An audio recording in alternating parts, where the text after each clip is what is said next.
এই যে ফাফা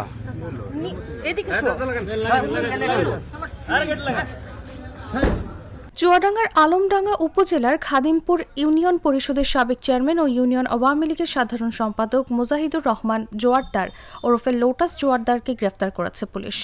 রবিবার বিকেল 3:30টার দিকে চুয়াডাঙ্গা বড়বাজার এলাকা থেকে তাকে গ্রেফতার করে চুয়াডাঙ্গা সদর থানা পুলিশের একটি টিম। তবে এর আগে আদালত চত্বরে এক নাটকীয় পরিস্থিতির সৃষ্টি হয়। তিনি আদালতে গেলে সেখানে হাজির হন স্থানীয় জনতা। তাদের বিক্ষোভের মুখে প্রথমে লোটাস পুলিশের গাড়িতে উঠলেও পরে কোনোভাবে নেমে আদালত চত্বরে লুকিয়ে পড়েন। এরপর পুলিশের একটি দল অভিযান চালিয়ে বড়বাজার এলাকা থেকে তাকে গ্রেফতার করে। মুজাহিদুর রহমান জোয়ারদার ওরফে লোটাস জোয়ারদার আলমডাঙ্গা উপজেলার খাদিমপুর ইউনিয়নের বটিয়াপাড়া গ্রামের জামশেদুর রহমানের ছেলে।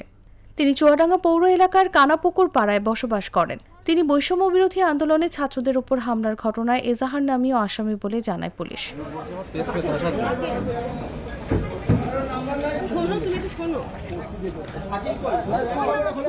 জানা যায়, বিস্ফোরক চুরি ও হামলার ঘটনায় পূর্বের একটি মামলায় হাইকোর্ট থেকে 8 সপ্তাহের অগ্রিম জামিনে ছিলেন মুজাহিদুর রহমান জোয়ারদার ওরফে লোটাস।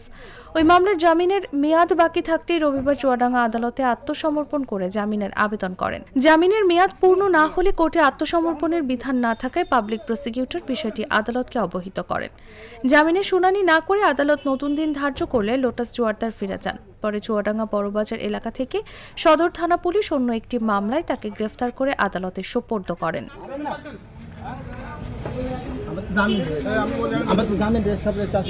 তবে আদালত প্রাঙ্গণে দুপুর থেকে বিকেল পর্যন্ত চলে নানা নাটকীয়তা। দীর্ঘদিন আত্মগোপনে থাকা এই আওয়ামী লীগ নেতা চুপিসারে আদালতে এলে চুয়াডাঙ্গার স্থানীয় জনতা বিষয়টি টের পেয়ে যায়।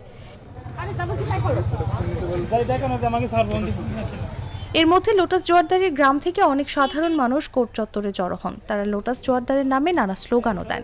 এক পর্যায়ে কোর্ট চত্বরে সাধারণ জনতা ক্ষিপ্ত হয়ে ওঠে। তাৎক্ষণিক ঘটনাস্থলে পুলিশ উপস্থিত হয়। এ সময় তিনি পুলিশের গাড়িতে উঠে বসেন এবং হঠাৎ গাড়ি থেকে নেমে আদালত চত্বরে লুকিয়ে পড়েন। পরে তাকে চুয়াডাঙ্গা জেলা গোয়েন্দা শাখা আটক করে চুয়াডাঙ্গা সদর থানায় নিয়ে যায়।